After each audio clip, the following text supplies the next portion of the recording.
Good afternoon to all the participants. Good afternoon to you, all the colleagues who have joined us for today's workshop. And good afternoon to our facilitator, Dr. Gabriel Monera. I just wanted to ask if you can all hear me. Please kindly indicate with a thumbs up if you can all hear me before we can proceed. Okay, perfect. Thank you so much for the indication. Thank you so much for joining us, to all the conference participants and to all the colleagues, as well as our facilitator. And I just wanted to let everybody know that this workshop is being recorded. And welcome to the Research Capacity Development Unit at the Postgraduate Workshop. My name is Lawrence, and I'm delighted to be your moderator for today's workshop titled Crafting Conference Abstracts, Posters, and Presentations. Why do we need to, have this workshop? As we all know that one of the key challenges to research is not only, to researchers, is not only conducting research, but we need to also communicate research, effectively to a very diverse audience or to the greater audience. And it also is important, for this workshop because, this workshop will equip and to provide you some practical skills, on how to craft some engaging posters and how to present an oral presentation at a conference in a confident and confident manner. So I'd like to thank all the attendees again for taking the time to join us today, and most importantly, our facilitator, Dr. Gabriel Manera, for taking your time to prepare for this presentation. I really, really appreciate you for honoring our invite. Before I can introduce Dr. Gabriel to you, I'd like to go over a few housekeeping rules. If you do have any question during the session, please kindly raise your virtual hand. And if you do not wish to speak, please kindly type your question in the chat box. I will be sharing a feedback survey in the chat session. So I would kindly advise or I kindly ask all the participants to please kindly fill out the feedback survey. And also, we use this for our reporting purposes. And also, as I have mentioned in the beginning, that this session is being recorded and the presentation slides together with the workshop recording will be shared on our model communities and with the audiences as well. Thank you so much. So in that regard, before we can begin or before we can proceed, please allow me to read over Dr. Gabriel Monera's bio. Dr. Gabriel Monera holds a PhD in Economic and Management Sciences with International Trade from Northwest University and is currently enrolled in the postgraduate diploma in research supervision at the University of Johannesburg. With over a decade of teaching experience and a strong publication record, he has authored and co-authored book chapters and a number of articles in top-tier accredited peer-reviewed journals. He actively reviews for reputable journals and has received multiple awards for academic excellency.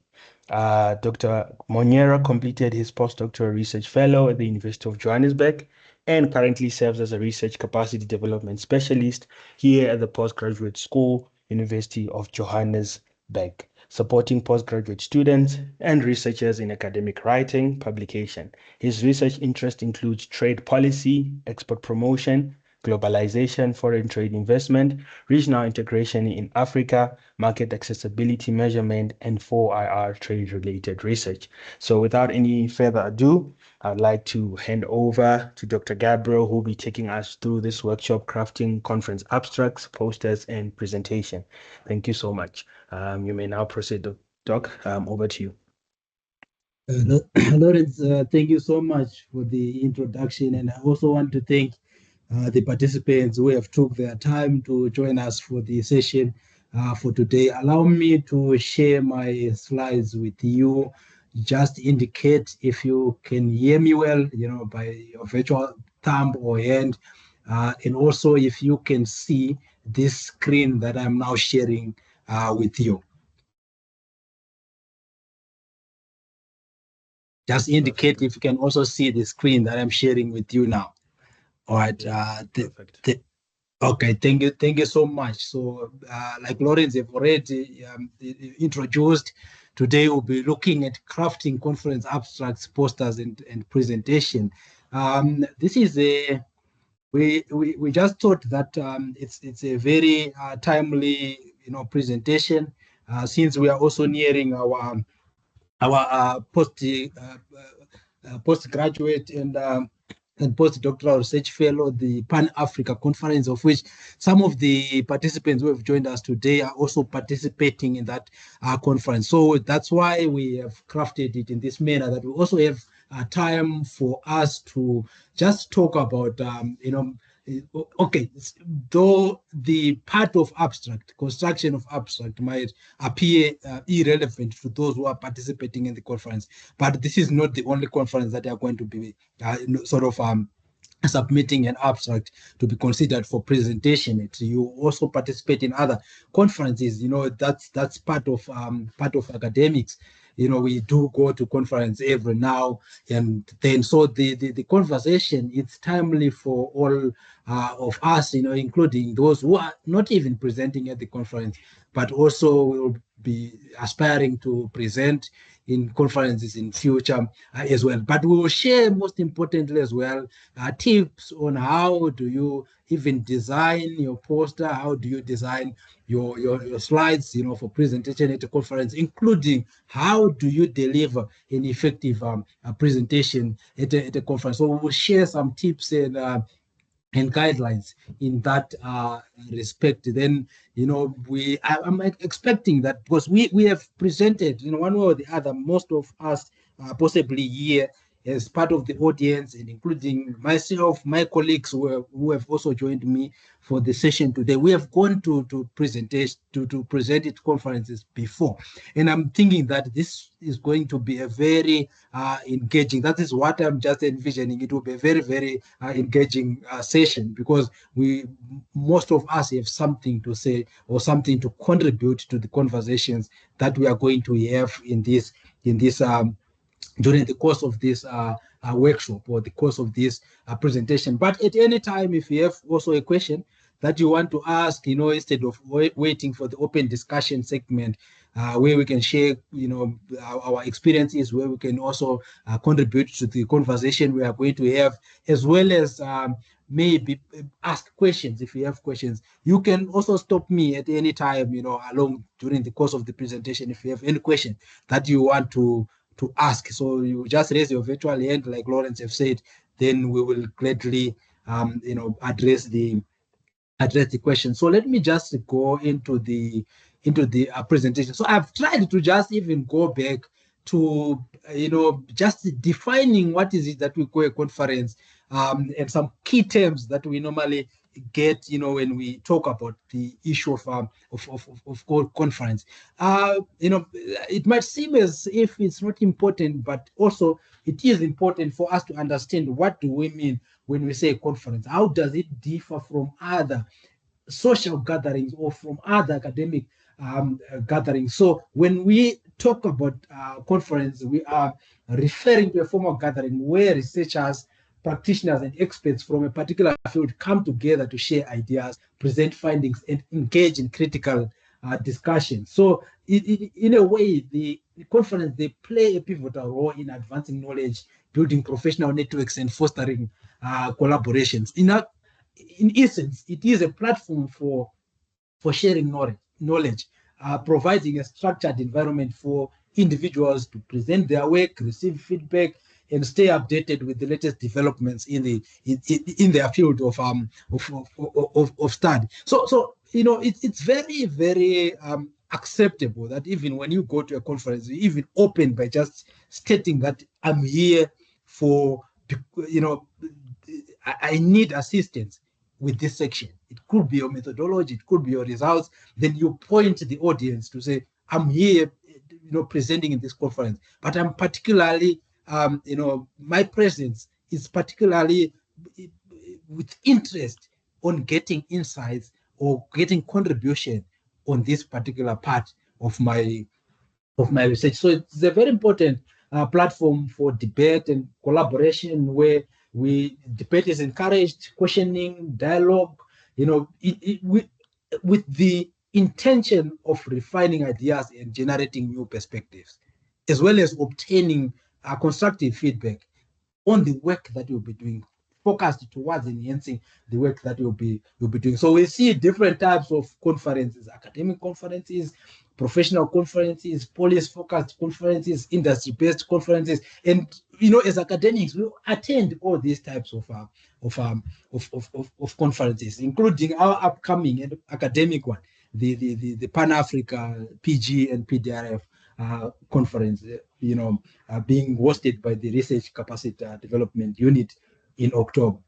Then, so these are just some key terms that are usually associated with this issue of conference. So we often hear of abstract. Some of you have submitted their abstract. They were reviewed by a panel of experts. Then we send them back to you, where you were offering a concise summary of the research that you are going to be doing. Our limit was 500 words, but some, they can maybe restrict them to, it could be even less than that or even more than that, depending also on the type of abstract, whether is it an extended abstract, is it a short abstract. So the essence of an abstract really it's simply to state the research problem, the methodology, the findings, major findings within your study, the significance of your research, within the field itself, what is it that you are contributing to new knowledge. So that forms part of the abstract, and I think there's been back and forth interactions between some of the participants who expressed the interest to participate in the upcoming conference with us, where our panel of our reviewers were providing feedback, then you were actioning on the feedback, and it's so a back and forth kind of a process. But when we talk of a conference abstract, it is usually a short version of an abstract.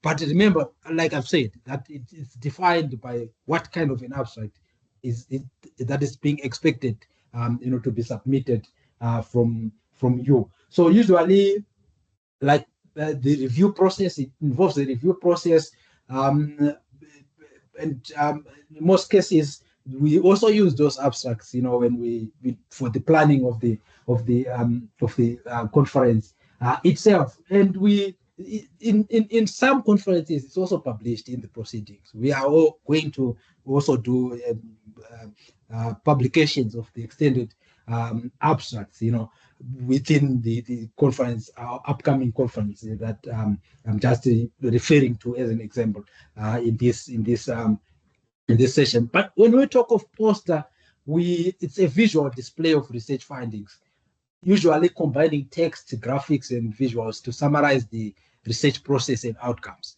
Right. So the poster, it allows the participants to quickly understand the key points of a project without reading a full paper. So it's a synopsis of the whole whole study that you'll be doing, and where for poster presentations, usually the aim is to encourage creativity in design and also clear communication. Remember, when you participate in a conference, you're also learning as well.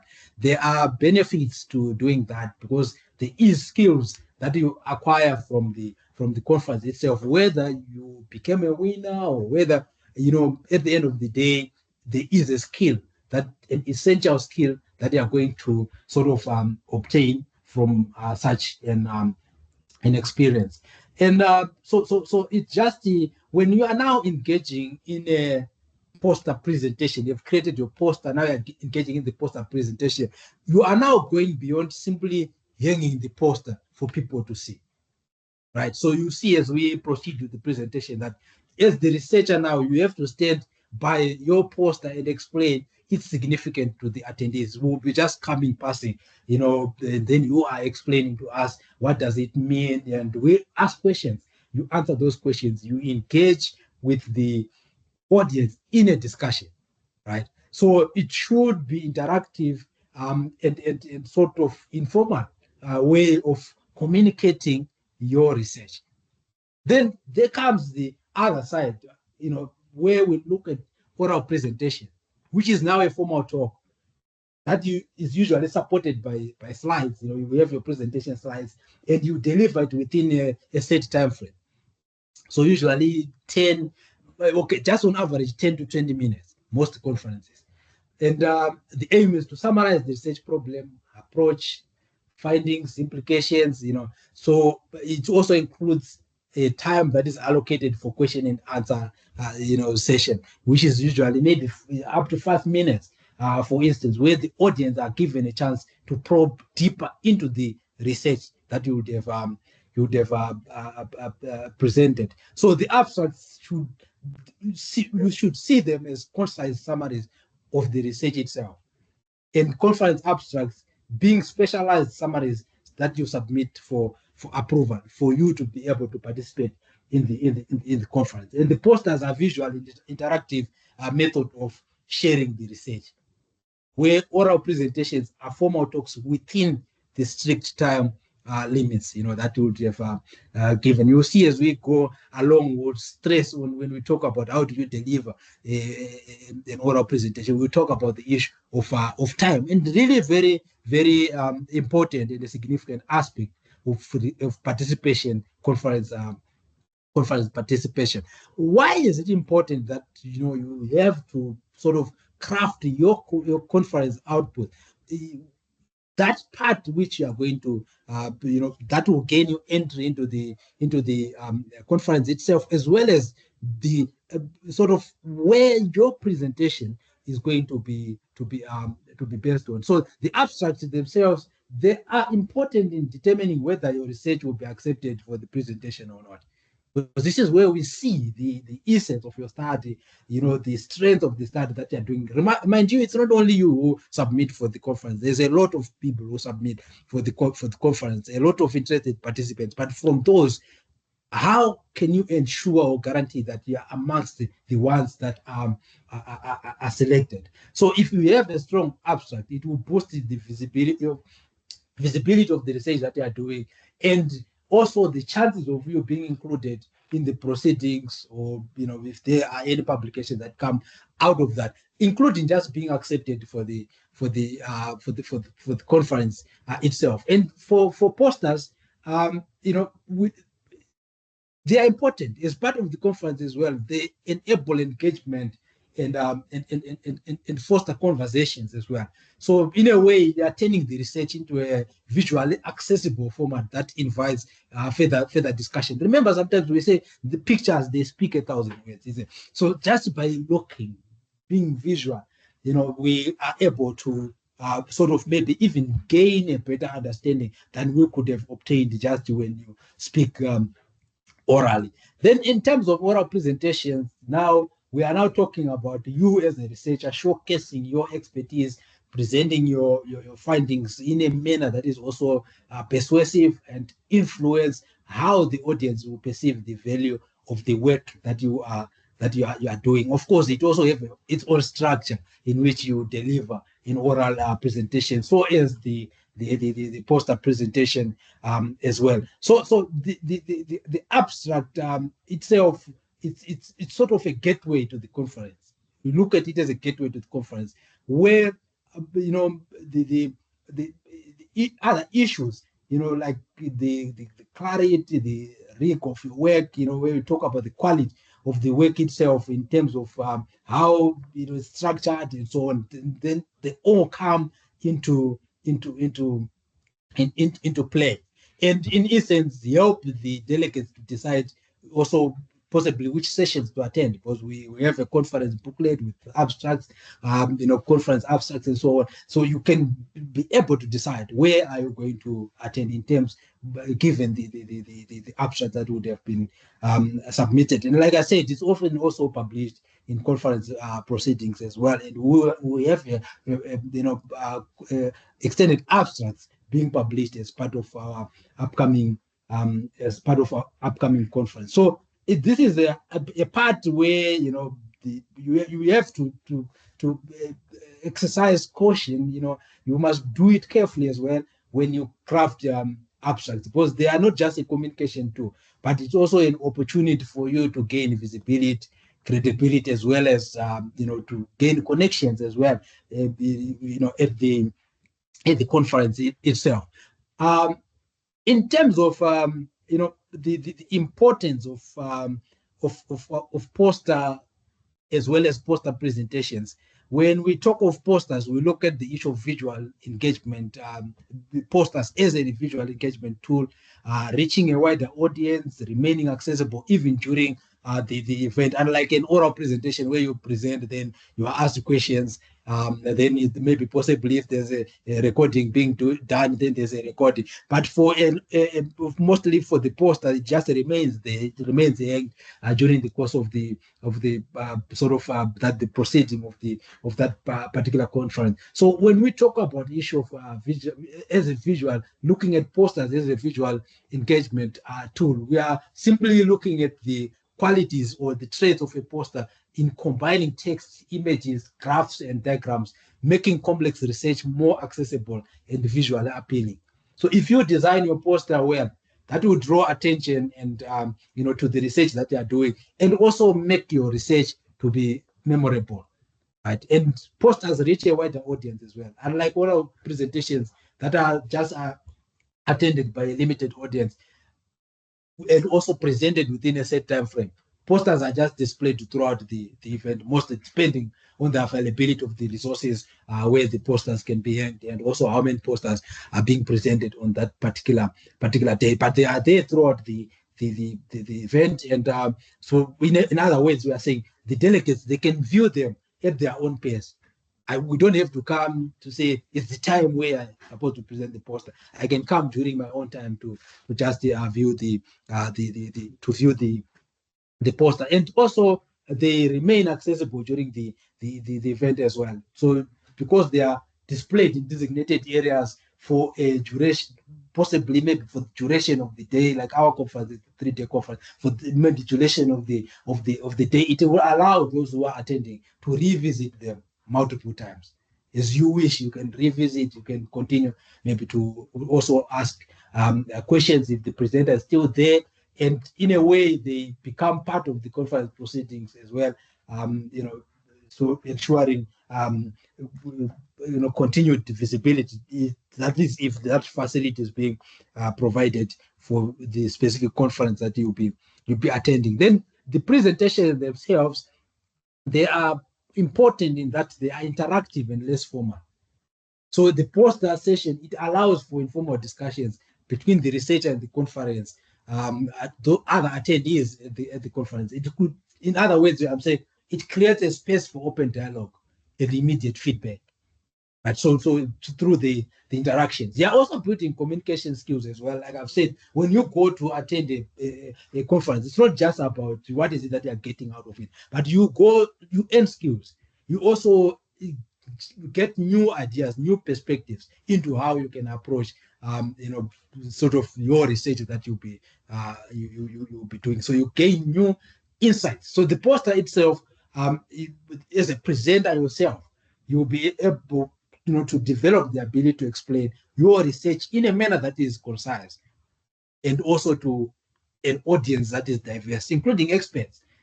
Including even practitioners. They are also there, including students as well, other fellow, it could be students, other fellow students, and so on. So in a way, you are strengthening your skills of, that capacity to simplify complex ideas and explain them in a manner that is understandable to a non-specialized audience. Let me say so. So then also the issue of fostering collaborations and networking.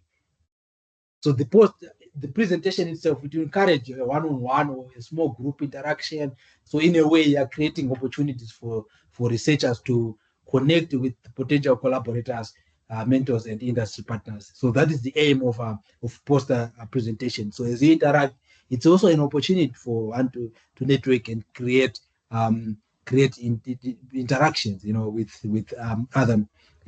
Others from different or wider the research community, the academic community, including the industry, and other sectors. So this is when you talk about poster presentation as well, you are demonstrating expertise and credibility. You are communicating your research journey. You are influencing and inspiring the other peers, as well as raising visibility and recognition of your work. And when you talk about visibility, raising visibility and recognition of your work, we are saying when you partake in in presentation, this part relates to sorry for poster there. It relates to oral presentations, the importance of oral presentation. So we are saying you're demonstrating expertise and credibility in the sense that as a researcher, when you are given that platform, it's a platform for you to establish yourself as someone who is knowledgeable and confident in the field, where you are contributing research to. So, the way in which you present your findings, you explain, the significance of your work. You also defend the presentation that you would have done during the question and answer segment that reflect both your field expertise as well as your academic credibility as well. So be seen. Let other people see you.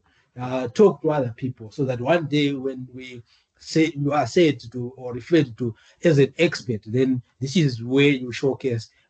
This is where the journey to you becoming an expert in the field.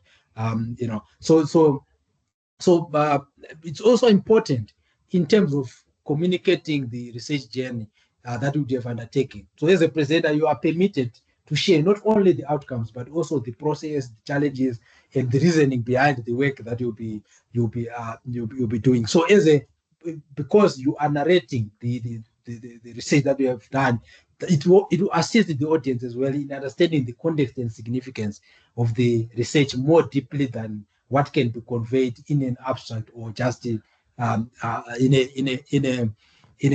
poster. And in the process of presenting as well, you influence and inspire other fellow. It could be colleagues, it could be students. If you deliver a presentation well, there's more power that you can persuade others about the importance and the impact of the study that they are doing. So in other ways, I'm saying the presenters as well, they can inspire new questions, approaches, collaborations, and in a way you are shaping the direction or the trajectory that the debate or the discourse within the field is taking. So you reshape that orientation as well. And also the issue of raising visibility and recognition, where oral presentations highlight that the presenters work in front of a broad audience, including, like I've mentioned before, experts, policymakers, and potential collaborators. And you can relate with me that a strong delivery, it actually enhances the researcher's reputation and can lead to further citations of your work, partnerships, or future invitations to present at other conferences as well. So, oral presentation, see them as a platform that offer you as the presenter to showcase your expertise to a larger audience. And if you deliver it strongly, that can position you as an authority in the field that you are coming from, and in a way opening new doors to collaborations and also inspiring others to build on the work that you would have that you are doing. So how do you craft conference abstracts? So this is sort of a structure. I think those who submitted for our upcoming conference, you know about this, because these are most of the aspects that the reviewers were talking about. When your research is looked at in the context of the elements that must be apparent in an abstract. So you must have a title. Obviously, we provided a template, and I think so many conferences do the same as well, where they provide you a template that you can follow. But apparently there are others who don't follow the template. We'll talk about that later as we move on. Even if the template is provided, others simply choose not to follow the template. Others choose just to copy and paste from a paper that they have an abstract of a paper that they have submitted to a journal and so on, of which they are not conforming to the structure that the sort of the conference would have been prescribing that you follow. So there must be a title which must be clear, specific, and engaging. The title is actually the first point of contact between your research and the audience, right? Including whoever is reviewing the work. So in a way, there must be a balance between being informative and engaging as well. You see, so if it's a good title, then it must accurately reflect the study scope and content, where you avoid unnecessary jargon but use keywords relevant to the field. If it's not necessary, then if you can say it simple, then say it in a simple way. It must also spark curiosity while remaining professional, right? So that is the title, but usually it's your title that your study you're going to be presenting on, is based on. But some they do maybe possibly change the title as well, depending on how because sometimes you are having a title that is a working title. So a title should be sort of descriptive so that people should know what is it that you are going to do. Maybe let me give an example of a weak title. Maybe you are doing a study on education, then you just say a study on education, which appears rather vague, where a strong title maybe could be digital learning platforms and student engagement in South African universities, a mixed methods analysis or a quantitative analysis, something like that, which is descriptive, including action words, being crafted with search engine optimization in mind. Then, we also have a background and context where you provide context and rationale to the study that you are doing. In a way, setting the scene by introducing the problem, the gap, the issue, that the study addresses, but you, of course, because of the word limit, you have to keep it short and focused. That is, so remember the conversation we are having is because we besides participating in the upcoming conference, you also participate in other conferences, so this is sort of irrelevant and still a timely discussion that we should be having. So you must keep it short, you must keep it focused because of the word limitations. So within the background, you just have to indicate why the research is important, then position the study within the existing board of knowledge. Then also the research questions or objectives, where you sort of provide the anchor of the abstract by telling the reader what you set out to do. That should be stated in a manner that is clear, and also in a manner that is concise. You have to avoid those phrases that are vague, like the study looked at. Instead, you can use maybe verbs like the study examined, it investigated, it explored, assessed, those kind of verbs, to sort of improve the clarity of the work that you'll be doing. Some of these comments you I think you saw them that came from reviewers, who reviewed the abstract that you submitted for participation in the upcoming conference. Then the method should also be concise, a concise methodology where you are summarizing how the study was conducted, without excessive technical detail. Because remember the word limitation again. So the focus should just be placed on study design. If it's qualitative or quantitative or mixed methods, then you talk about data sources, whether you engaged in surveys, interviews, experiments, or you used secondary data. Then also key tools or frameworks that you used, including even maybe the software that you used for analysis. If you used SPSS, then you say I've used SPSS. So the goal is to simply show the quality of the study that you're doing while you remain concise, right? Then within the results, you are now giving us your major findings only. You don't have to state the whole results section. So this is also a core to the abstract as well, a very important element where you outlay what you have discovered. So the most important results, so we call them the headline results. not some raw numbers or excessive details, around those core results as well. So in a way, you must be neutral, you must be factual, in terms of the language that you use, and you avoid interpretation of the results in the abstract, right? Which are elements that come usually in the discussion and conclusion section, or even of your results itself. So maybe as an example, you can say maybe the survey results showed that students using digital platforms reported significant higher engagement, while interviews highlighted challenges in digital accessibility. Maybe just as an example of how that section could be, that part could be phrased. But remember, very brief, because of the word limitations as well. Then it's important that you also include the implications and significance of the study as part of the conclusion of the abstract itself, because that's where now you close the loop by stating why your findings matter.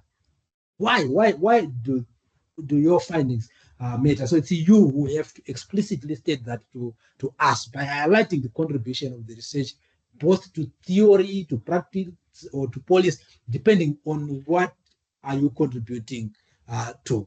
But you must also avoid overclaiming, right? So instead of pointing out to the significance and possible applications, then you overclaim, this study is very significant, this study is very important, this study contributes to the field, this is the last study, to do this, those kind of statements. I think I've presented on that again during the course of the sessions that we did last week, where we talked about how do you discuss, present your results. I was doing it specifically for the social science. How do you present your results, including I included the discussion section as well as part of that. So in a way, what I'm saying here is that if it's a well-structured abstract, then it should flow like sort of a mini research paper. Just look at it like that, with a title, background, aim, methods, results, and conclusion. In the title, you are stating what the abstract is about, as relating to the topic that understand. And where in the background, you are saying, why does it matter? Within the aim, what you set out to do. The methods, how you did it. The results, what you found.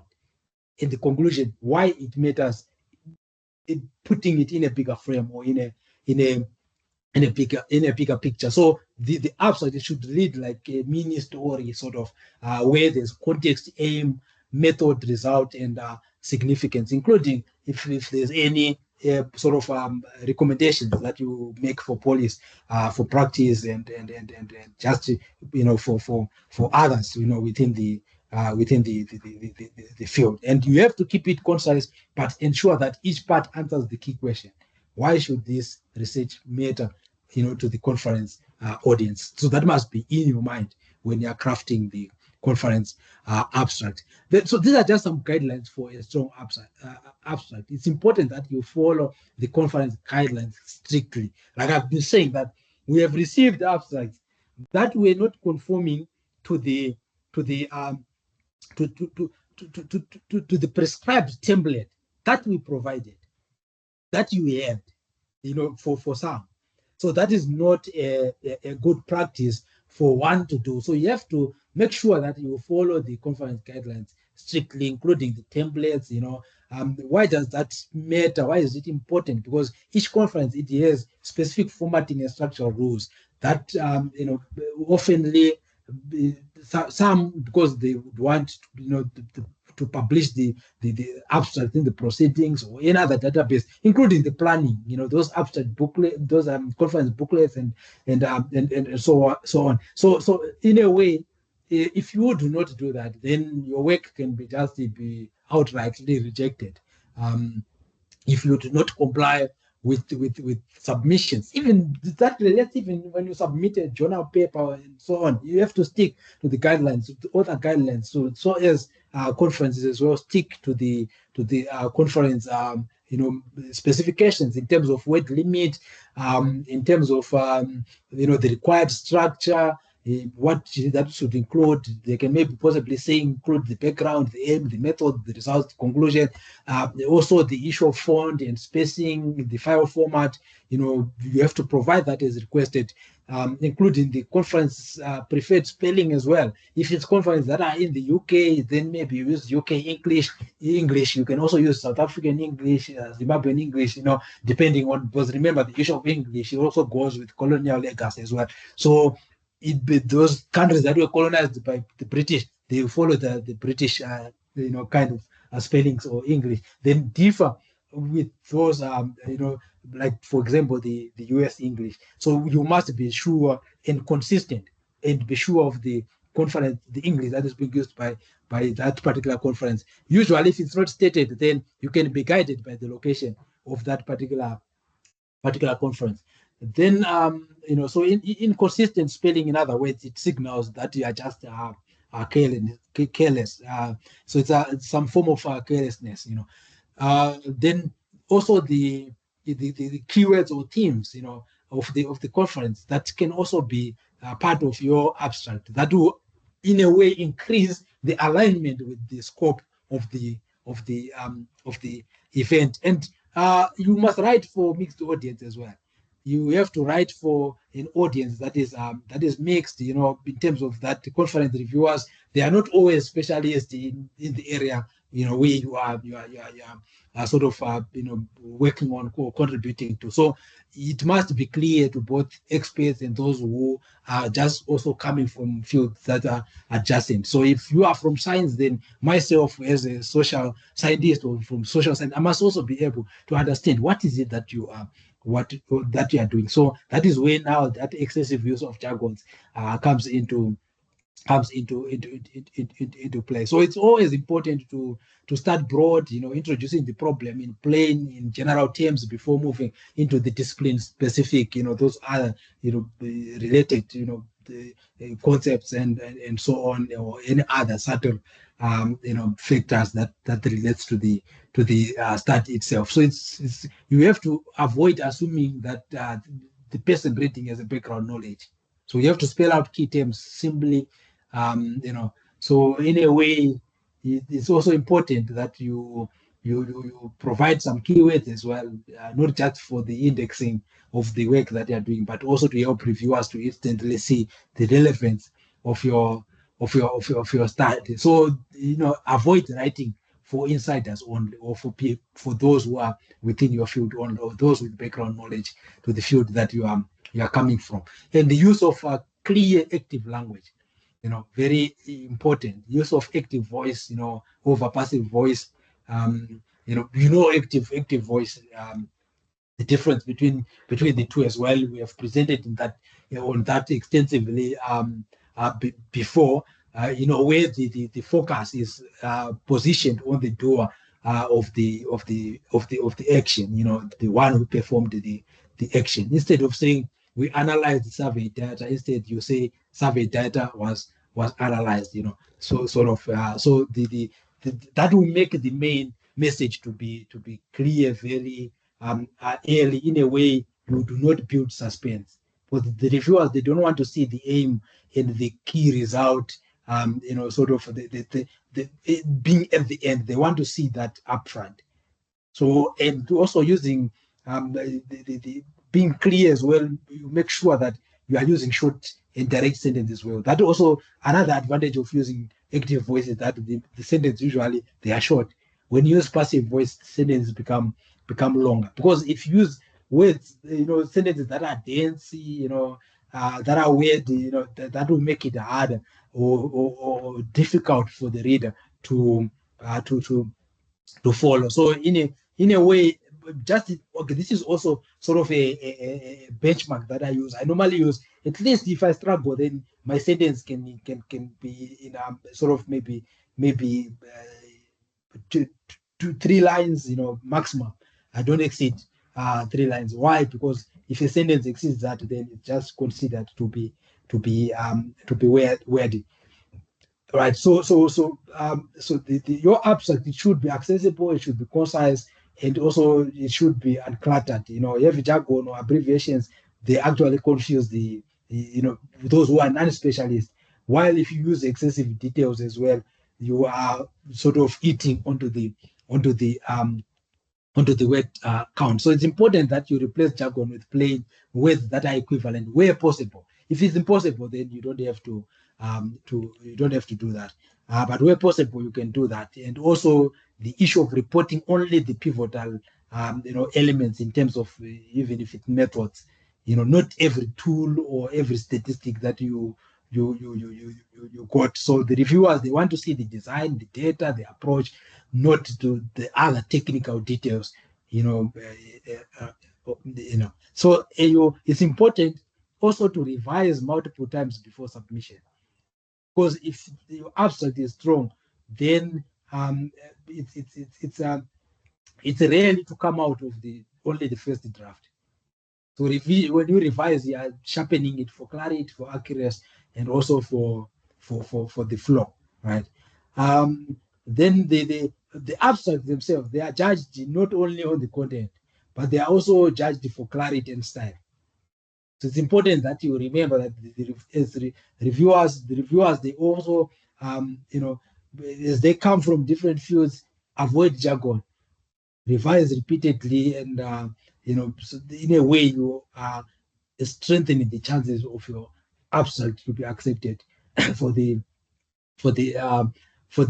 conference. So don't just summarize your research, but present it in a manner that is clear, that is concise, and that you actually strategically position your abstract for acceptance and for it to be understood and to be after all to be remembered as well.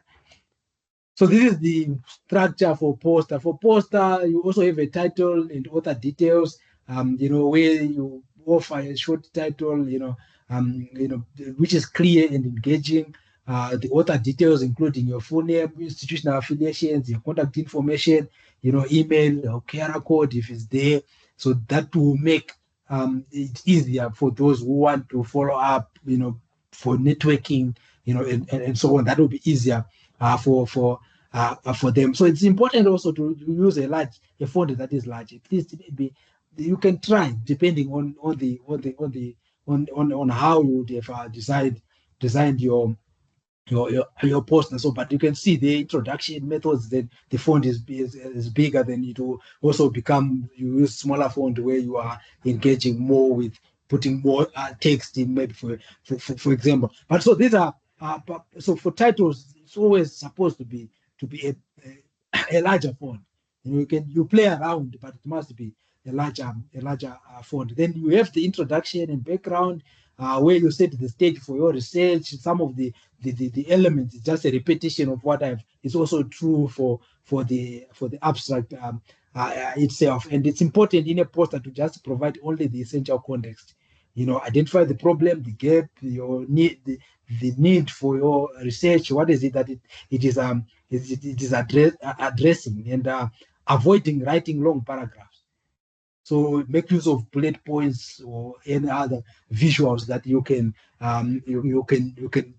make. So the goal of the introduction is to simply help or assist the reviewers to quickly understanding why or comprehend why the research matters.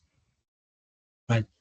Then you have the research question or aim, where you clearly state the main objective or question in one or two sentences, maximum, acting as an anchor of your poster and keeping the focus to be precise or sharp, right? So you can consider using call-out boxes or bold font to highlight it visually, because remember, posters should be visual. So whatever, even in terms of the method itself, if you can make it visual if it's possible. So you describe your methodology briefly, with that in mind, that a poster, it's not a place for long technical explanations. So you can use diagrams, flowcharts, or step-by-step visuals, instead of having those descriptions that are text heavy. You must just indicate the study design, sample tools, or data sources clearly but concisely. Right. So in a way, it just show it must demonstrate quality as well, while you keep it easy for the audience to be able to follow. In terms of the results, mostly graphs, tables, charts, or images are preferable. So that is remember, the results are the heart of your post as well. Was the focus on mostly the focus is on findings. So you don't have to overload that section with numbers or full data sets. Just use visuals, use graphs, use charts, use tables, use images, infographics to just make the findings accessible and engaging. So those key takeaways, those the key results, just highlight them with very short captions. Even the graphs, you must keep them simple as well, and limit the colors to avoid legends that are also cluttered. So that it's very important, the colors that you use as well, and in terms of the heaviness as well of the graphs that you use. It must just be simple. The conclusion and implications must simply summarize the main message from your research. You can do it maybe in 2 to 3 bullet points, emphasize the significance, the application of the research, or for police, for practice. How is it relevant? How are your findings relevant? In terms of police or practice. So in this section, you must avoid repeating the results. So you have to just focus on the so what, So what is the importance? What is the significance? So that factor is the one that is important, that you must be focusing on. So in a way, okay, just as an example, where you are now concluding on your poster, conclusion of your poster. The findings suggest that X interventions could improve Y outcome and inform police on Z. That kind of, you're capturing everything within one sentence. You are capturing the findings. You're also capturing how to the findings sort of improve police. What recommendations are you making on in terms of police and practice as well? Then you can also include a section on acknowledgements and references, where you acknowledge funding sources, supervisors, collaborators, institutions. The references should be kept at minimal, usually maybe 3 to 5 key citations only. Also in smaller font as well. Consistent referencing style. Our referencing style will also be provided, because a poster template will be provided to you, where you can put sort of craft your poster on. It depends, maybe from one conference to another, but if they provide it, then you just have to be consistent with following the prescriptions on that particular template that you have been provided for. So it's very, very important when you are designing a poster that these principles stand out. The issue of hierarchy, where the title, you have a bigger font, possibly bold, section headers also being large, then followed by the bold text, which must be readable. So you can use maybe minimum, it could be maybe font size of 24 points, maybe for instance, for posters, but that depends also on the amount of text that you are including on the poster itself. That's why you must be very minimal in terms of text, and use more visuals. So there must be a balance as well, more visuals than text, aiming maybe possibly for 40% text and 60% visuals. Then the flow, you have to arrange the content in a manner that is logical,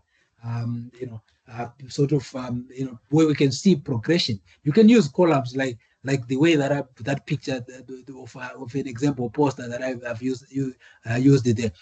You can see the the title is there, then the conference sort of the logos, you use the conference logo, the logo of the institution where you're coming from is also important that you include it on the poster as well, and including acknowledgements. I think you can see these elements that I've been mentioning here and so the content has to be arranged in a way that it flows logically and using columns, so it's very, very it's also important as well. And the progression must be that, if your columns, they are arranged to, from left to right in terms of progression, then your presentation also may be going from the right, top, going bottomwards as well. So you shouldn't just place, your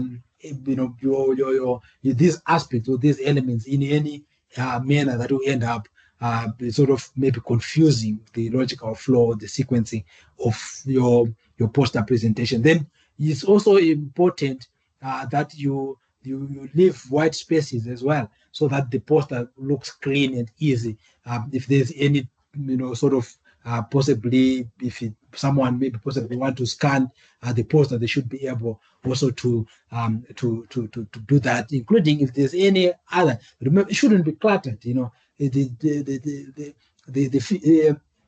there are visuals, they must be visible.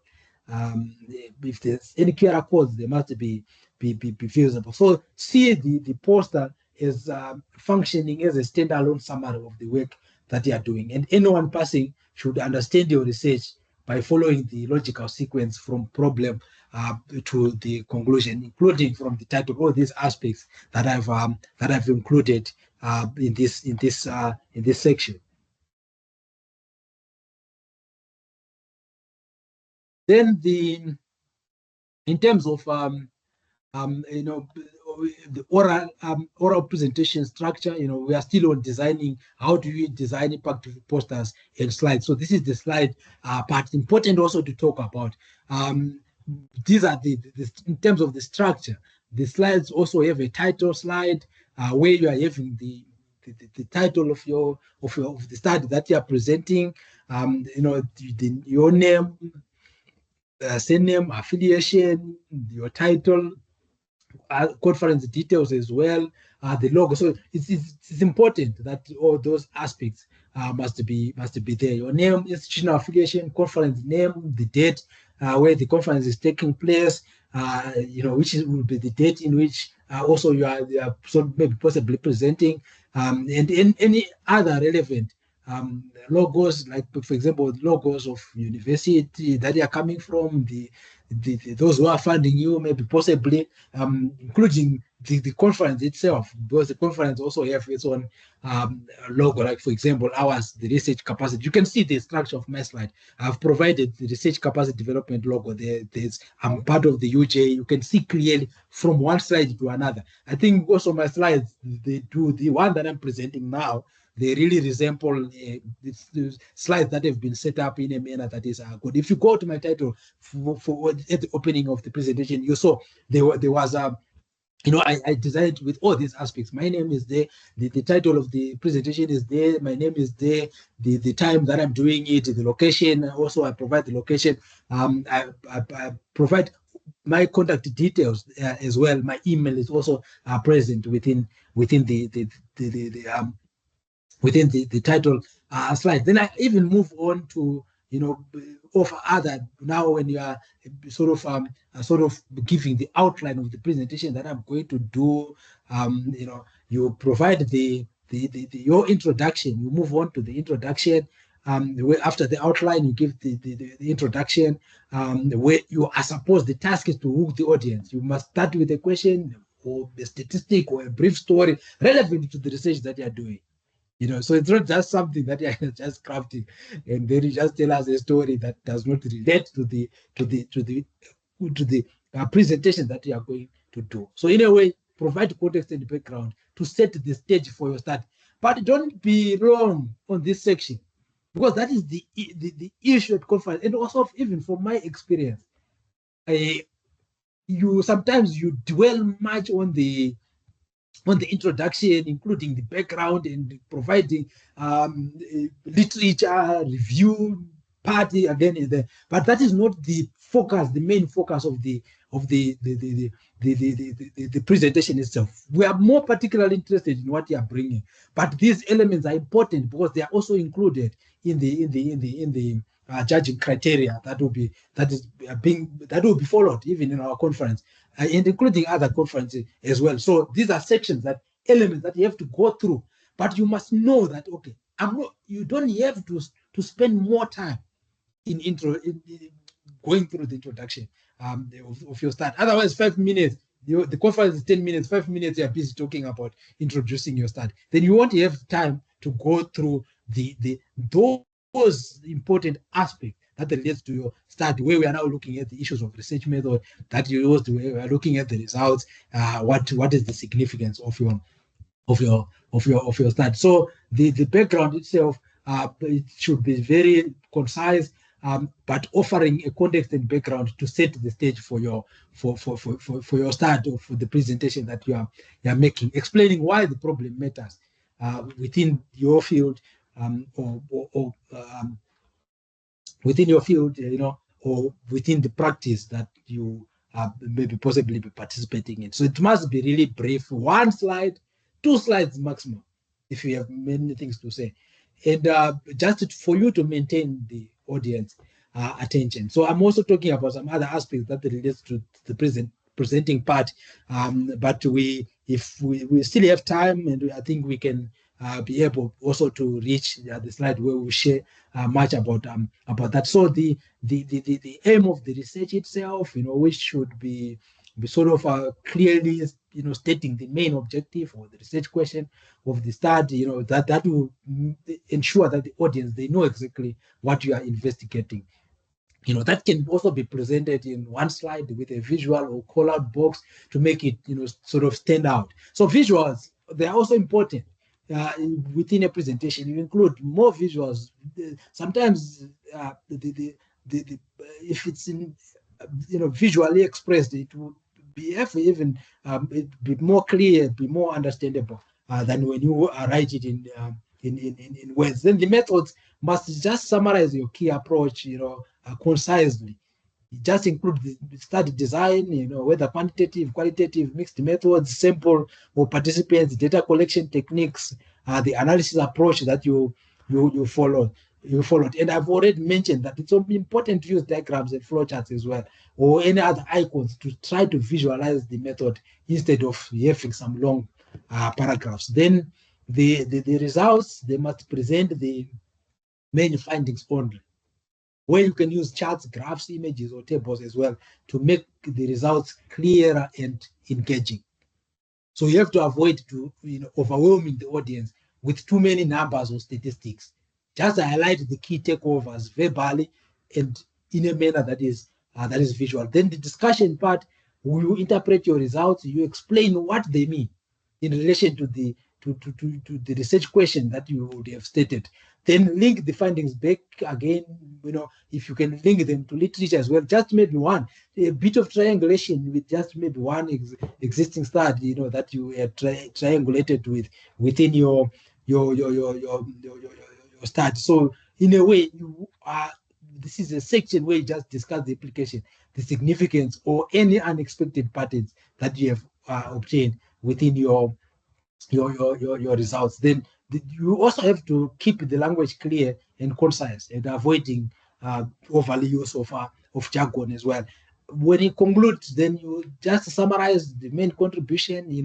This could be done in 1 or 2 slides. You highlight the practical, theoretical, policy implications, reinforce the so what, why your research matters. You have to reinforce that. Then also offer future directions, suggest next steps, applications, or further research that could be that also emanates from the work that you have done. In a way, you are showing that your study is part of a larger ongoing inquiry. It can be used to invite collaboration or discussions during the question and answer segment. Then, so it's important that other aspects as well of sticking to time timing is very important. I've already spoke about the issue of time that is allotted. You must stick to that. So don't continue going, even when you're being stopped, to be told that it's now 1 minute, then you start bringing another story. Then when they say it's time up, then you continue with the presentation, disregarding the conference time specifications. That is a very, very bad practice. So you also make sure the slides that you use, they are clean. You're using consistent fonts. You're avoiding cluttered slides. You emphasize, the use of visuals, graphs, charts, or images over text. Heavy slides. Those slides that are text. You have then engagement as well. You must speak clearly, maintain eye contact. Sort of and rehearse the transitions as well when you move from one slide to another, or from one aspect of the presentation to another aspect of the presentation, in terms of the structure. And then these are in terms of the poster presentation. This is some design principles that are very important. The visual hierarchy, very important. Clear headings, logical flow. I've already spoken about that. That you can use large bold headings to guide the viewer's eye. That kind of. So the manner in which you arrange your sections, it must be in a logical sequence. Introduction, methods, results, conclusion. You can use columns, like I've said. Use of large or bold headings to guide the viewer's eye, also in a way, the use, you can remember when you're using arrows as well. Sometimes, if the poster has multiple columns, then you can maybe use numbers, or you can use arrows to point to where you are sort of referring to. So in a way, you must be able to design a poster in a way that if the audience want to scan the poster, they can quickly do that, and they can also understand the logical sequence in terms of the structure of the poster itself. So important to prioritize visuals over text, graphs, charts, tables, diagrams, images. It communicates information faster than paragraphs or of text, where one has to possibly go through to read. Remember, you'll be explaining also if there's any questions that needs to be addressed, or any clarity that needs to be provided. So it's important that you keep your text short and concise, using bullet points and call outs. I've already talked about that. Then consistency in color scheme and fonts as well. Maybe 2 to 3 complementary colors. You have to avoid bright or clashing combinations. So the fonts must be kept consistent across headings, body text, and labels as well. So fonts that can be used, that are advisable to use, like sans serif. It's those fonts that are under the sans serif group. For example, Arial, Calibri. They are good for readability. And but whatever font that you use, consistency makes the poster to look professional, and also to be polished as well. Ensure readability, from maybe 1 to 2 meters away, that when I'm approaching, I can even see the title. So the title, it can be maybe 72 points and upwards in terms of the font size. But I'd say this is also dictated by the way how long your title is and so on. Headings, maybe 36 to 48. Body text, it can be 24 to 32, so that people can see when they are fine. If you use font Arial 12, for example, I'm not going to be able to see, because that is the one that we use for text. I must come closer to your work. So you must encourage readability from when a person is still standing maybe 1 to 2 meters away from the work. So when you are doing your poster, you must also sort of maybe step back from your poster for a while, designing, whilst you are just checking the readability in terms of the font and organization as well. Then you have to keep it uncluttered and balanced as well. So those white spaces between sections, you must leave them. You have to the information should not be too too cluttered as well.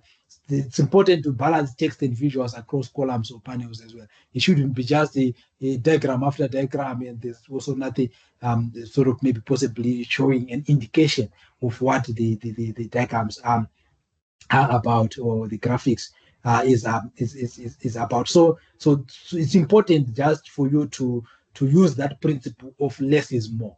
So focus on the key findings rather than focusing on everything. And in a way, if we have a design that is uncluttered, it will help reviewers to absorb the information quickly and make your poster to more visually appealing. Right? So if you are to design a strong poster, it must combine both logical flow, engaging visuals, clear headings, and we have a layout that is balanced. Visual simplicity and readability are very, very important when you are designing a poster.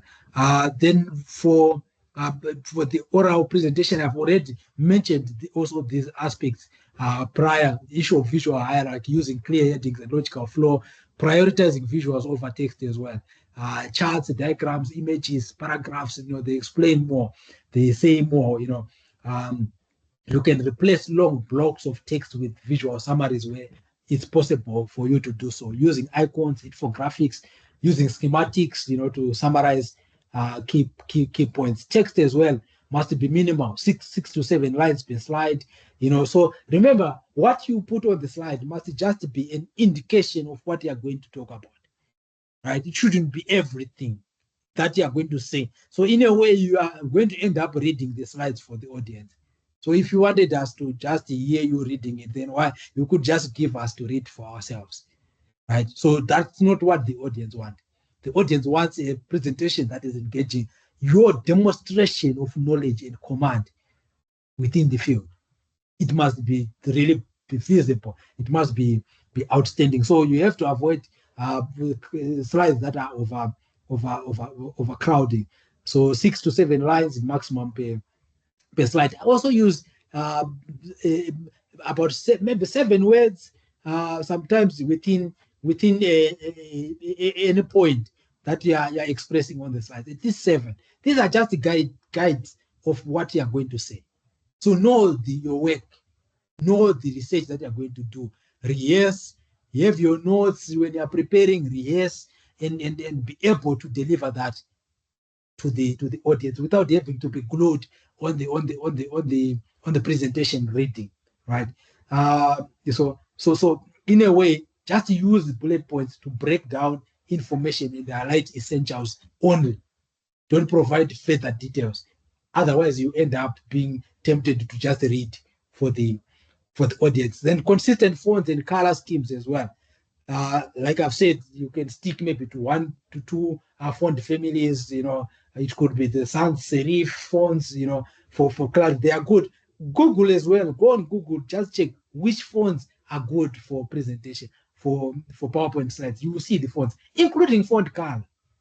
Otherwise, you see as we go on, when we talk about the do's and don'ts, we'll talk about apologizing. You're gonna end up apologizing, right? And that is not welcomed for when you are presenting. So make sure that the font that you are using is also visible when it's projected.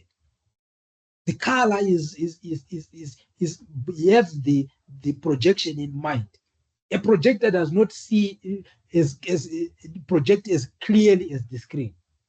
So the font might be good on the screen, but when it's projected, then it's also it doesn't appear good, depending also even on the quality of the projector itself. You don't know the projector that you will find at the venue. Though any conference, they make sure that the projection is of a good quality. But just have in mind, prepare it like you are preparing that it might not, you might encounter some of these factors that I'm just mentioning here. So it's also important that you highlight key points with bullet or callouts. You use animations sparingly as well. Not everything must be an animation, be animated. So in a way, it must be used in a manner that is very, very sparingly where you use just some animations, to guide attention, but not as a decoration. You don't have to decorate your slides with animations, and you must avoid excessive transitions or moving of text as well, which can distract the audience. Every slide is coming in, popping up, jumping up and down, and that kind of, every slide you have some, just to be simple, right? Not too many animations, not too many transitions, right? So that should be very, very sparingly used, and it can also distract the audience. So in a way, if it's your for you to design your oral presentation in a manner, your slides to be strong, you just have to focus on the issue of clarity, readability, and visual engagements. The slides, in essence, they should support your spoken message rather than compete with it. Right? So where you put everything there on the slides. So we could just rather you print the slides for us, then we can read for ourselves, or just send them in digital form, then we can read for ourselves. So you must strike a line between the two, in terms of presentation and wanting people to read the work that you are presenting. Then in terms of delivering an effective presentation, we are now talking about how do you deliver it. When it's a poster presentation, you also have to prepare maybe possibly a 1 to 2 minute summary of a poster pitch, because you are also going to talk about it, isn't it? So you pitch your poster, arrive, then you're gonna pitch it, just talk about the essence of it and so on. So in a manner that is concise, where you're explaining concisely, the essence of your research, covering what the study is about, the key findings, the significance or implication of that. So just see it as a sort of, an elevator pitch, kind of, where you are helping, the one who is viewing your work, by effectively communicating to the viewers, who in most cases have a few minutes to engage with you. So you just have to communicate effectively to them. So it's important for you to do that preparation, sort of a summary, way of what you are going to say, to sort of maybe as the first point of entry in talking about your poster, or presenting it to those who will be coming to view the poster. Then the use of poster as a conversation guide as well, not as a script. So don't write everything on the poster, then you start reading what is on the poster. So your poster is a visual aid, not a speech. You just have to point to relevant sections as you discuss the findings, but you should avoid reading the text directly. It's just almost similar to when you are presenting as well. So use the poster to highlight key points, visuals, and data, allowing the conversation to just flow naturally between you as well as those who are viewing the poster as well. So you must engage the viewers, ask questions, and also invite feedback. You must involve your audience by asking open-ended questions, such as, have you encountered similar challenges in your work? Which aspect of these results do you find most relevant? So those who present posters, they often don't ask questions. They just want to be them who are being asked questions. So you also probe the viewers, ask questions from the viewers as well on certain aspects, encourage conversation, right? So encourage them to also share their perspectives or their experiences. Remember, some of them are experts within the field as well. They have also done poster presentations before.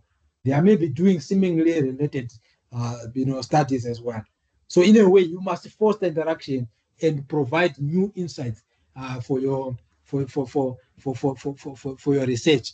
You must be ready to clarify or expand on methods, results, or the implications based on the interest, maybe possibly, of those that will be viewing your poster. Then it's important to stand nearby your poster. You must also be approachable, even both in terms of stature. Don't give gestures of that are defensive, that I can't approach you. So you must be approachable. You must maintain eye contact. Position yourself close to the poster so that those who are viewing, they can easily engage. Don't obstruct the poster. When I say close, I don't mean go and stand in front of the poster and obstruct. No, but be in a position where the poster is visible to the viewers, but you are keeping a friendly, open gesture and avoid, like I've said, blocking the poster, in a way. So it's important that eye contact must be made. Create a connection and signal that you are attentive. You can also smile and nod when responding to questions. So that in a way encourage further discussion. Right. So if for your poster presentation to be successful, there must be interactiveness. You must also be approachable, and it must encourage engagement. There must be engagement. Right. So in a way, that short summary, you also have to have sort of a short summary, a conversational guidance that you are having. Active viewer engagement, friendly body language. So in a way that would enable you to be, to communicate your research and make meaningful connections as well during the presentation of your poster. Then in terms of oral presentation, you have to practice and rehearse multiple times. You practice every presentation that we do. We also rehearse and practice it. It's a skill that how you deliver the presentation will become a skill, but you acquire it over time.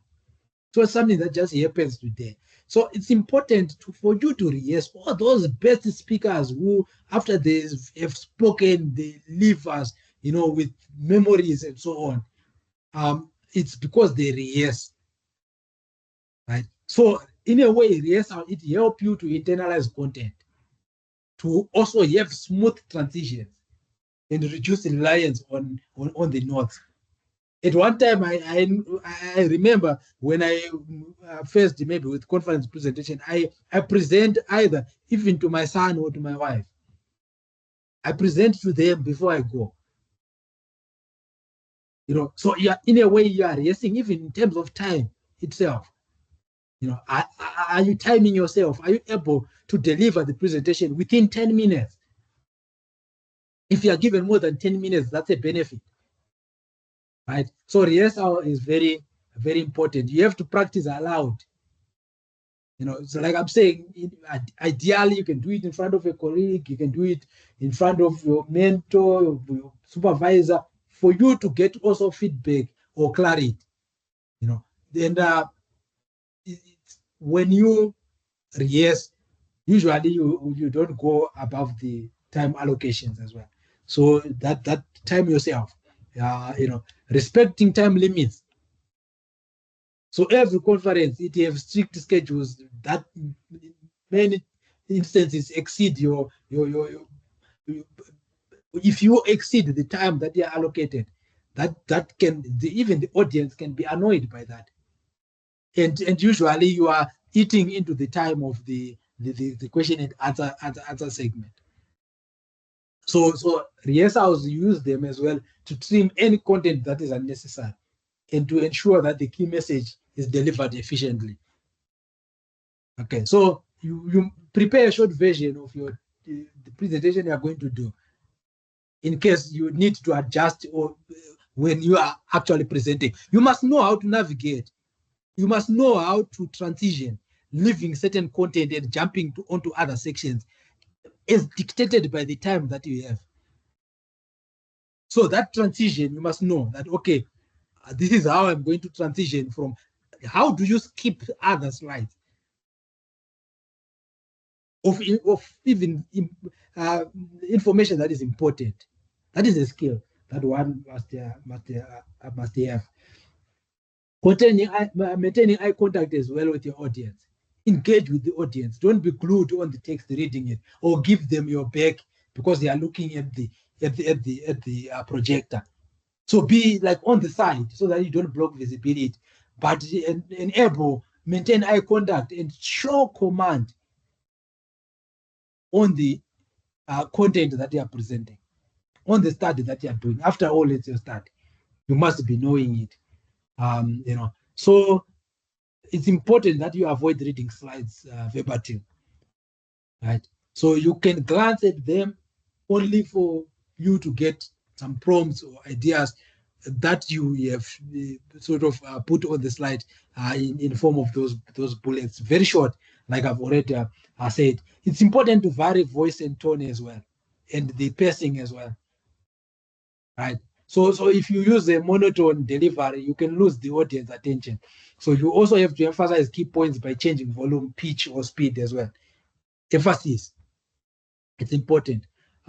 It's good to pause occasionally after important statements to let information sink in, but you don't really have that latitude for you to do that because time is also moving. Yeah, especially if it's 10 minutes. I've experienced 10 minutes before.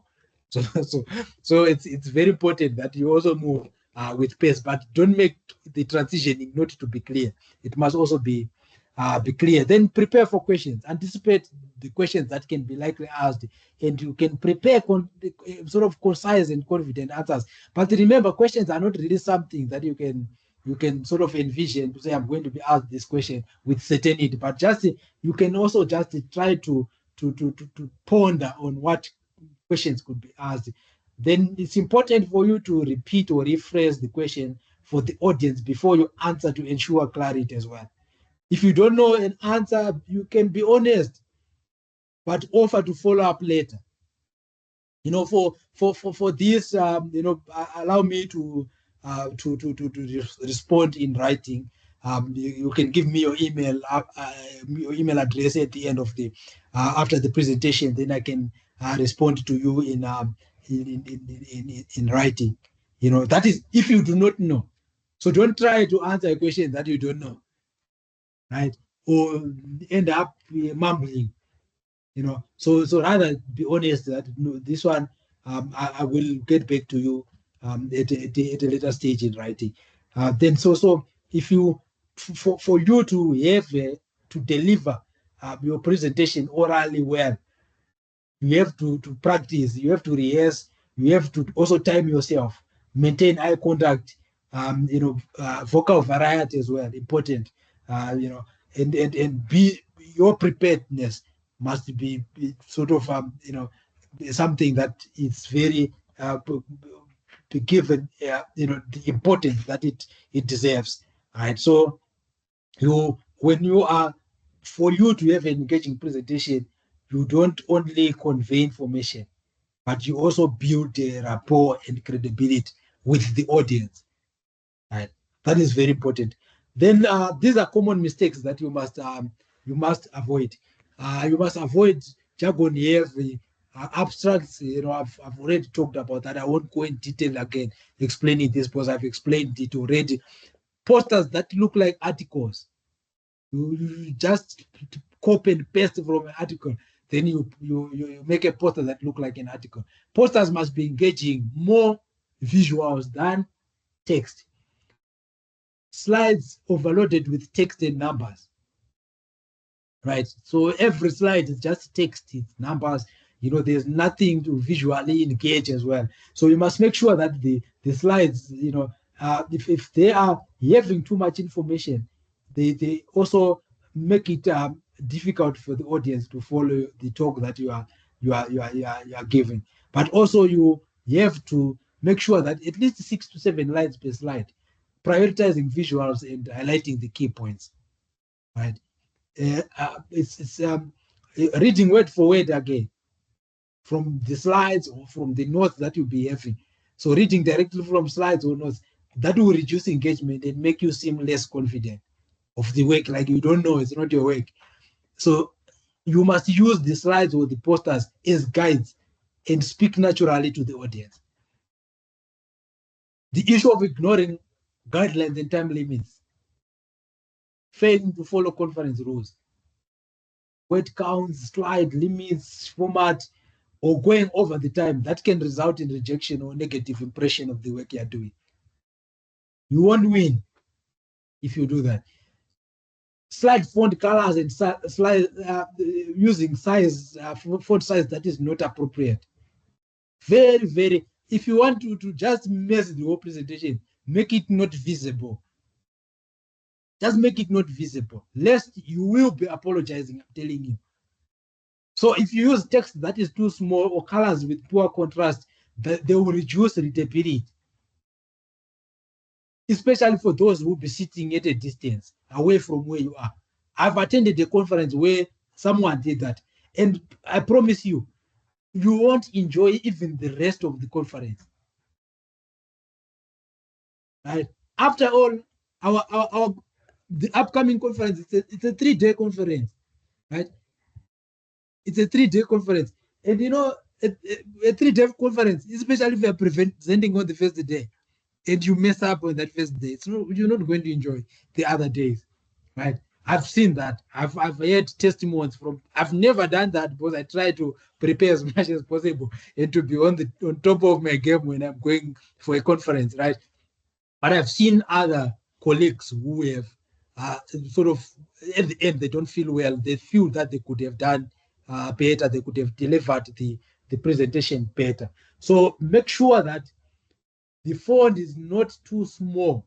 Even the colors that they are having, they don't have a poor contrast, Otherwise, they are not. We cannot see, right? So you must use fonts that are clear, adequate font sizes as well, like maybe 24 points. But the one that I'm using, I think for those headings, like where I said common mistakes to avoid, that's 27. It's I think it's Georgia 27, I think, right?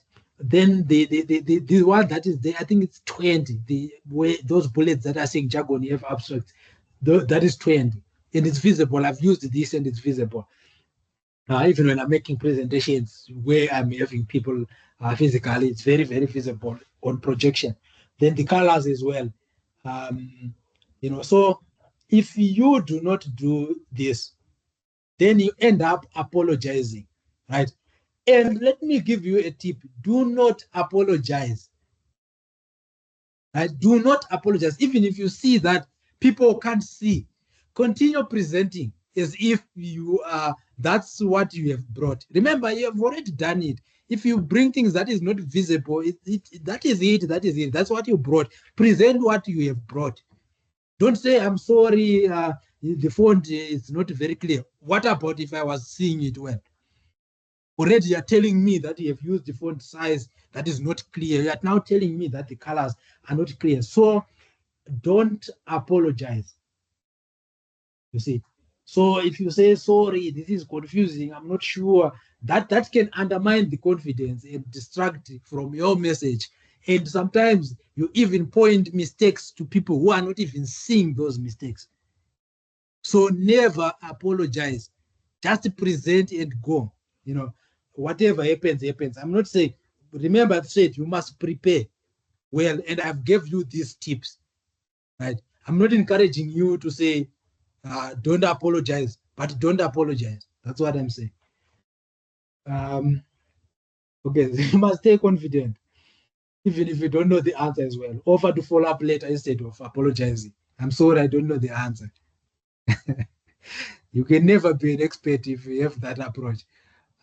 So these are just sort of a summary of the do's and don'ts. Following conference guidelines, writing clearly for mixed audiences, prioritizing visuals over text, keeping slides or posters and readable, using consistent fonts, color schemes, and font sizes, practicing your talk and prepare questions, engage viewers, eye contact, approachable posture, interactive questions, revising abstract posters and slides multiple times.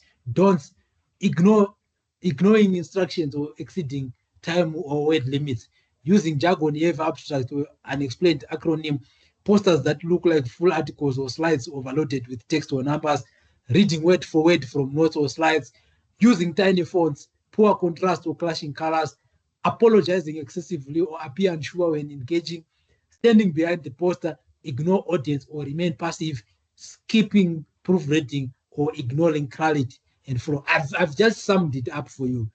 So before you come to the conference, please, or before you go to any conference, look at this slide. It summarizes everything. These are my concluding remarks. Every look at the abstract as your entry ticket. That's your first impression. It determines whether your work is accepted and whether it will be noticed. A strong abstract, it must be clear, concise, and compelling, acting as the gateway to the conference. Right? Make sure that whenever you prepare for a conference, you prepare an abstract, then it really stand out. Posters are sort of conversation starter. It must be visual and interactive on its own. It is the one that starts the conversation. It must be designed to spark a discussion. It must provide an opportunity to engage with peers, to receive feedback, to network. And its success on poster presentation comes from clarity of visuals, concise text, and approachability for you as the presenter. Then presentations, oral, storytelling stage. So when you are presenting orally, you are telling a story of your research, and you must know about the story that you are going to tell people. Otherwise, you won't enjoy the conference. Use slides to support your narrative, but focus on delivery, engagement, and interpretation. Right? So for you to have effective presentation, they must leave the audience with key insights and memorable, something that they can take away that is memorable.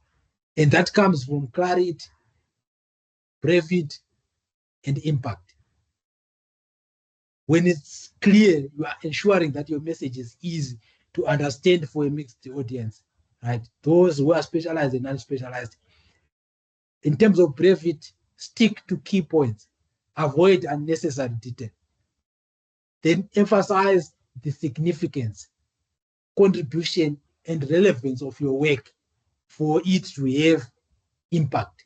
So whether it's an abstract, it's a poster, it's a presentation, the goal is to communicate your research effectively, to engage your audience, and leave a lasting impression.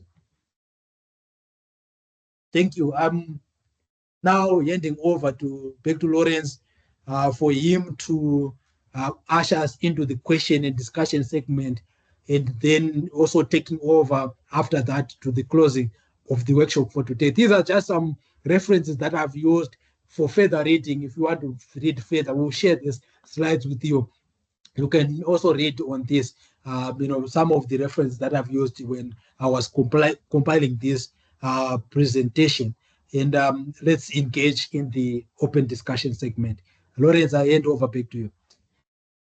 Thank you so much. Thank you so much, Dr. Gabriel, for a very insightful presentation. And thank you so much to all the participants that have joined us today for this, very important topic. And also, to our conference participants who will be participating at the conference in October. We really appreciate your presence.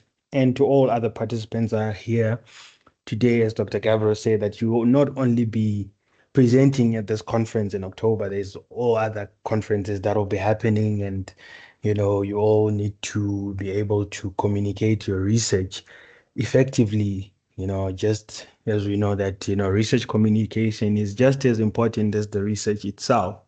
So we also need to ensure that we convey our research very confidently, rather, and very upright to the diverse audience. So in that regard, would like to open the session for an open discussion, or rather any questions that the participants who have joined us today might have. So what I will do now, I'll just allow everybody's mic. So allow everybody's mic. So if you do have any question, you can raise your virtual hand, and we will address your question. Your question will be addressed. And if you do wish to type your question in the chat box, please also do so, and your question will be addressed. Thank you so much. So let's engage. I see there is a few questions in the chat box. Doc, do you like to start with the questions in the chat box? Or? Yes, Lawrence, I can do that. Let me also open it on my other screen so that I can be able to sort of engage meaningfully as well. But you can also read them out for me, then I can just follow up. Okay, You know. okay, this question was from Sophia. Yes, the presentation slides will be shared together with the recording. So you can email us at rcdinquiries@uj.ac.za. Then we will be able to share the slides, and you can also access them through um our model communities. If you are not enrolled, you can also email us at rcdinquiries@uj.ac.za. I will be sharing the email address in the chat session. The other question is from Azaria, who says, "Good day. What size should the poster be?" The poster, it's ours will be an A0 poster. So that is sort of those a chart kind of that manila kind of it's bigger, way bigger than A3, more of like maybe two around maybe two and a quarter, maybe A3 in landscape. Yeah, so it's an A0 poster. So you can just Google the dimensions of A0 poster. So it's Yes.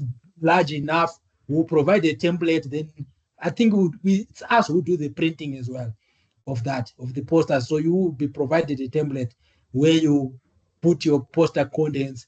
Then we also review that as well. I'm sure.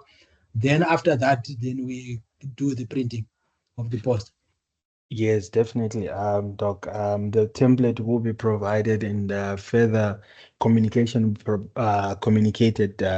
regarding the dimensions of the poster as well as the template that you can use. But also, I believe some people might have, their own templates that they want to use, but also a template will be provided in case, you would also want to use the template. But I think, yes, the poster will be an A0 poster for the conference. Yes. From Salma, it says the time for oral presentation, how many minutes for each presenter in the coming conference? Um, that I can answer, Doc. I think the conference we have put about 15 to 10 minutes for the presenter, for each presenter. So you'll have 10 to 15 presentation minutes to present on your oral presentation. So you'll have your slides that you'll have with your presentation. So the time for the presentation will be 10 to 15 minutes. But the program will be handed out closer to the conference, so you will know when is your slot for presenting and how many minutes you'll have as well to present on your poster. Doc, do you want to add anything further there? No, that is I think the what we have said exactly. It's like that. So this is the provisional time that we set. Last conference we ended up settling like we have said 10 to 15 minutes. So depending on the final program that would dictate and the number of presenters per day that would dictate exactly what time will be allocated. But just the worst, we won't get less than 10 minutes to present. So just work with 10 minutes, craft your presentation for 10 minutes. Then if you get 15 minutes, then that will be a benefit for you. You can talk more. Right. Definitely. Definitely. Then there's another presentation which says, can we use these slides to prepare our own oral presentation? I can gladly provide if you feel like maybe you want to follow sort of a similar template. I can provide. Then you can tailor it to your study that you are doing. So I can when we upload this on the module community, Lawrence, we'll upload the PDF of the presentation. Then I can also provide a template that those who want to access, we have been part of this, then they can also access. Then you can just further tailor it according to the way that you want to tailor it. Okay. Can I share your email, Doc, or should I share RCD Inquiries email? I'm sure you can, yeah, you can share RSD inquiries in case if there's any, or you can even share mine as well. It's okay. Okay. Just even share mine as well. Those ones who want the template, they can just contact me. Then I can give them. Okay, so I've shared both emails, the RCD inquiries emails and the Dr. Gabriel's email, which is gmoniera@uj.ac.za. So you can contact us using those below emails regarding the template and any further workshop resources or any other questions that might arise regarding the conference. Yes. Any other questions? Oh, yes, there is a question from Sinoto. He says, please remind me of the date, venue, and who is invited to attend the conference. In terms of the date, the conference, we already began with the planning of this. We are almost even reaching to the concluding stages. So the date is from 29 to 31 October 2025. Right. It's a 3-day conference happening at the Empress Palace Hotel Convention Center in Kempton Park, Johannesburg, South Africa. Right. So in terms of who is the ones who will be sort of participating in the conference, of course, those who have been accepted to present at the conference, both oral and post presentation. I think, Lawrence, you can correct me on that. It's about 8 categories that we have, isn't it, of Yes. presenters. Then also advise on because last time I heard you talking about others being those who want to just attend. Yes, so we have opened 50 slots for those that would want to come without presentation just to be an audience member. But also there is an affiliation fee, which is 2.5, 2,500 rands. If you do want to attend as an audience member, you'll be expected to pay that amount, which obviously will include your catering, all the conference benefits, as well as the 3-day access, 3-day full access to the conference for the 3 days, as well as some conference amenities that will be provided as well, and also some conference goodies that will be provided as well at the conference. So if you are interested to participate as an audience members, you are welcome to do so as well. You can email us at rcdinquiries@uj.ac.za, and we'll provide you with further details regarding that. It would be good to see you, not there Yeah, at the conference. Yeah, it would be yeah, good to see you. I think you must reach out to Lawrence or to RCT Inquiries at uj.ac.za so that you can maybe take advantage of this opportunity. I think there will be a lot of engagement. We do organize our conferences very well. So that was I wouldn't miss out for an opportunity to just attend without having to present. Of course, you would really, it's not about presenting only, but you get, it's a lot of networking. It's also many insights that you get in terms of what is happening also in your field, as well. So that is a worthwhile investment if you need to attend. Then should posters be designed by graphic designers or anyone could design for themselves? Okay, the ideas for you to design it yourself, I think it's an experience that is worthwhile. But I didn't see any limitation that say how do you design it, whether you use external designers and so on. So I didn't see any sort of limitations that were placed on that. If there are any, then they will be communicated. But in terms of softwares that design posters, I've used the Visme before to do infographics. So remember,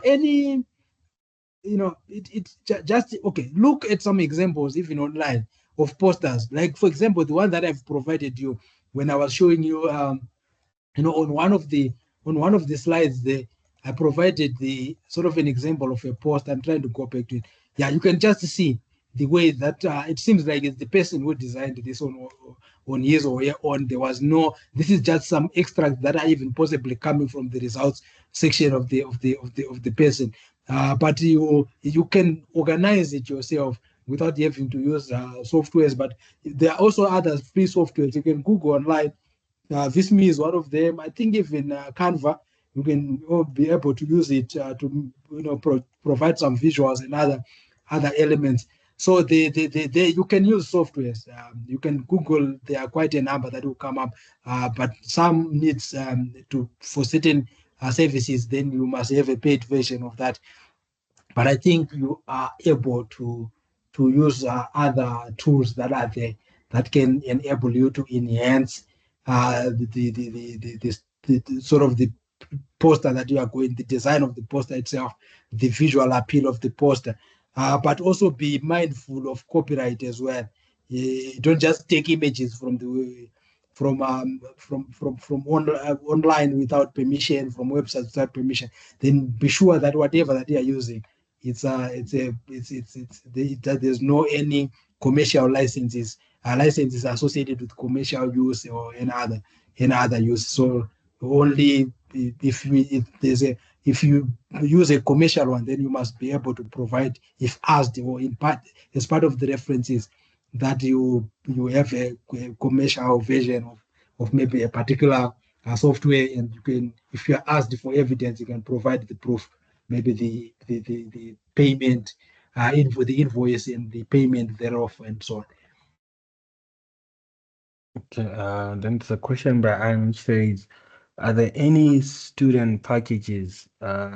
Unfortunately, we do not have any student packages regarding the conference.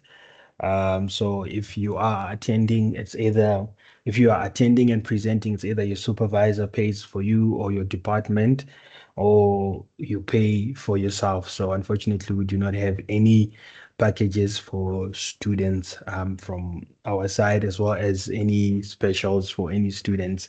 But the amount that have been paid over, so we have also considered, we have also put into consideration that students will be attending the conference. So obviously making it 2.5, we'll also consider that students will be attending the conference. Yes. So yeah, it's and it's inclusive of everything, basically the transportation, Yes. the catering, the goodies, everything that will be offered at the conference. That 2.5, it's inclusion of all those benefits for the 3 days.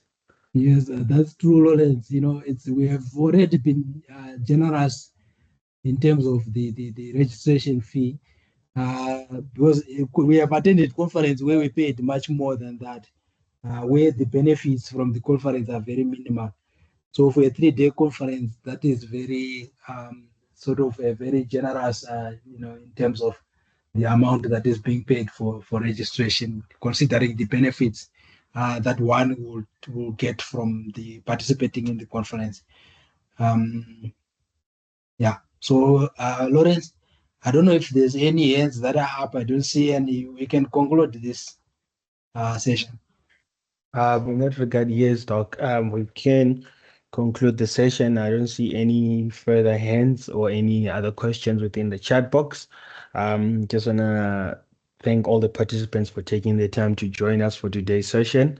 And as for the conference participants, please just know that we will be in communication regarding any other further things that arise. So we'll be in communication via email. So just look out within your emails in terms of communication or in terms of any updates that arise. Then with that being said, I've also shared the feedback survey with all the participants. Please kindly fill it in for this workshop, just so, because we also use this for our reporting purposes. So I just want to thank all the participants again for taking the time to join us, and to Dr. Gabriel Monera for giving us this very insightful and very engaging presentation on crafting conference abstracts, posters, and presentation. In that regards, if there isn't any further questions or any comments from the participants, would kindly be ending this session. Is there anything further that you'd like to add, Dr. Gabriel, before we can end the session? No, Lawrence, just thanking the participants for taking their time to join us for the session. And I just wish and also hope that this was very useful, and it will help you in preparing for the upcoming conference, including other conferences that you attend as you progress with your career aspirations as an academic or in any other field. And I thank you for that. All right, thank you so much, Doc, and thank you to all the participants. And enjoy the rest of your day. Further in that regard, I'll now be ending the session. Thank you.